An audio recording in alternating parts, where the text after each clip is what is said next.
What up, Fight World? It's your boy Ego, and I'm back with some more boxing. And still undefeated Terence Bud Crawford. Want to give my post fights to Crawford versus Lundy on HBO.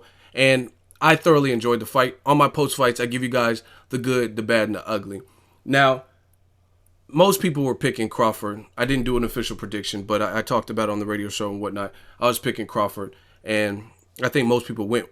However, I will say this. There were a lot of people who were making it like this was just the worst mismatch ever. And in actuality, let me talk about the good first, and then I'm going to bounce back to this. Good, Terence Crawford, he looked sharp. He made the proper adjustments. He did the southpaw. Actually, I gave round one to Hank Lundy, and this goes back to what I'm talking about this, everybody saying, oh, this is a mismatch and stuff, even though Crawford did win via stoppage. However, Lundy, as I expected, I said he was a cagey fighter. He has that Philly heart, and he's going to come to fight. He's in shape as long as it lasts, period, right? And that's what you've seen. I gave Lundy round one. He came out. He was trying to hurt Terence Crawford. He was trying to make good with his promises, and Terence Crawford had to make an adjustment.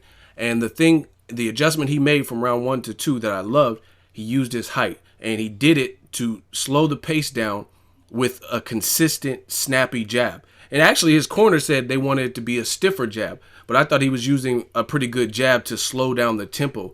That is exactly what you want to do to disrupt, frustrate, and slow down the pace of somebody who is coming out with that type of energy like Hank Lundy did in round 1. He was throwing caution to the wind, and it's when you don't know a person, you never fought them before, it's kind of hard because you have to get their timing and stuff, and they just come out that fucking wild. It's hard to get a read on them. But Terence Crawford, being the elite level fighter that he is, he was able to pick up pretty quick, slow the pace down. That all came from a jab. I like his feints. And when I watch Terence Crawford, I see the level of focus on him, what he's doing. I see him thinking in there. You know what I mean? And I think he also has, just like Magic Johnson in basketball had great court vision, I think Terence Crawford has very good vision when it comes to in the ring, knowing where he's at. And he'll look at you, but he's throwing a punch, or he's like looking at your body. He's like very crafty and stealthy about it. He's not like just staring you down like, oh, I'm going to punch you to the stomach, so I'm staring at your stomach. You know what I mean? And Crawford, he just started breaking down Lundy, caught him with a left, I believe it was, in the 5th round that hurt him. And you could tell Lundy's legs were gone. All he had to do is when Lundy got knocked down, he got back up, being a tough Philly fighter. And Terence Crawford just poured it on, knocked him down. Oh, actually, I think it might have been one knockdown. His legs were done. You could tell Lundy's legs were done. Bottom line, poured it on, piled the punches on. Lundy tried to swing back, but he wasn't connecting, and the ref jumped in and stopped it. Great stoppage. I think Lundy was done. It was just a matter of time before he got hurt worse in there. You could tell he was disappointed. There's a lot of trash talk, a lot of build-up, but excellent performance by Terence Crawford in there. This is his 3rd fight in a new weight division, and he stopped all 3 people.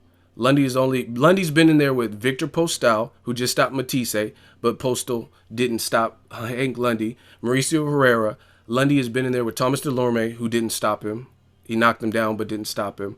And you got Terence Crawford, 3rd fight in a new division, junior welterweight. He stopped Thomas Delorme, a guy who had a tough fight with Hank Lundy. He just stopped Hank Lundy for the 2nd time in Hank Lundy's career. And his first fight at the new division, no, that was the Thomas Delorme. Oh, yeah, and he stopped Deary Jean, who Lamont Peterson didn't stop. It was Deary Jean's first time being stopped as a professional.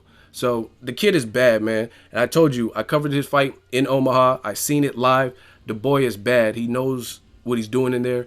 And he's a problem. And trust me, I've seen the live experience. I've seen how fluid he is. That's the perfect word for him, fluid. Now, back to the whole mismatch thing.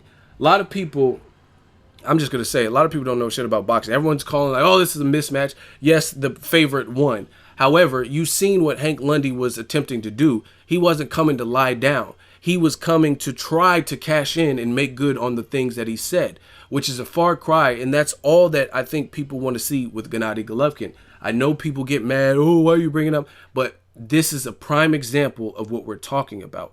I want to see somebody in there with Golovkin who, like David Lemieux, he said all this stuff, oh, I don't care if he's a robot, he's going down if I connect.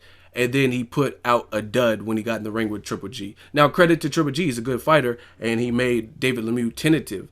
But it doesn't matter how good you're a fighter you are. There's going to be somebody out there who is really not afraid of you and is really going to try. Like Maidana and Floyd Mayweather. Floyd Mayweather is the best fighter in the world, right? But Maidana showed him no respect. That's what I'm talking about that I want to see with the Gennady Golovkin. Just like Hank Lundy. Hank Lundy, all the trash talk, everything that even though he got stopped, everything he said pre-fight, he at least attempted to do. He was willing to go out in a shield and get knocked out, which he did get knocked out.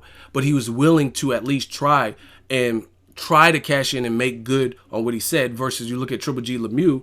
Triple G Lemieux, as soon as Lemieux started tasting that power, he was like, fuck this. I'm not going for broke. I'm not trying to get knocked out. And he started fighting uber cautious, and he didn't want to commit to anything because he didn't want to get sacrificed or hit with a shot by Triple G. But you have a guy, an elite level guy like Terence Crawford. Hank Lundy showed him no respect at all. None. He just, you know what I'm saying, he came out swinging, he was wild, and it worked for a round or whatever. So props to Hank Lundy, game effort, spirited effort, valiant effort. Let's on to the next one. I really want to see that Pacquiao versus, if Pacquiao gets past Bradley, especially in a convincing fashion. Actually, only if Pacquiao gets past him in a convincing fashion and like dominates Bradley or something. I would love to see Pacquiao, if he's going to do an additional fight, I would love to see him fight a guy like Terence Crawford. If not, there are some fights at 140. Stay busy fights with like a Ruslan Provodnikov. You also have fights with like a Mauricio Herrera. I don't know how eager those guys would be to take that type of fight after the third consecutive knockout performance in the new weight division. But then you also got a champion in Victor Postol, who seems game, and he's definitely a good boxer himself. Let me know what you guys think, Crawford Lundy. I thought it was exciting. I thought Lundy at least was willing to go out on his shield, make it the best fight that he could, even though he came up short. Props to him for at least trying. And Lundy, just it is what it is. Crawford, the man's bad, period. Let me know what you guys think. Drop a comment.